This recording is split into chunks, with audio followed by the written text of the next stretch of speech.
Hinimok ni Senate President Francis Cheese Escudero ang pamahalaan na unahing ayusin ang mga problemang bumabalot sa PUV Modernization Program bago ito tuluyang ipatupad. Paliwanag ng Pangulo ng Senado, hindi nagbabago ang kanyang posisyon na dapat ang unang ayusin ay ang financing ng programa mula sa 200,000 pesos to 400,000 pesos lamang na subsidiya ay hindi kakayanin ng mga tsuper at operator ang pagbabayad lalo na't hindi sila pinapayagan ng LTFRB na magtaas ng pasahe. Mungkahin ni Escudero, gamitin ang pondo ng LBP at DBP para sa subsidy at pag-aanin ang proseso ng pagpapautang.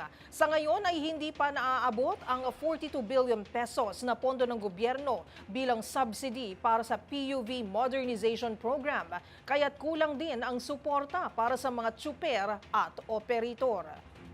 Hindi pa napeperpekto na isasaayos ng pamahalaan yung sistema, lalo na yung aspeto ng financing. Kaugnay sa PUV modernization, hindi ito dapat i-require muna sa lahat dahil hindi nila kakayanin. Yung taas at laki ng presyo ng modernong jeep, kahit na malinis pa yan, sa oras na ito, dapat kasi sana inuuna yung financing para kayanin hindi lamang ng tsuper, hindi lamang ng operator, pero lalo na ng mananakay.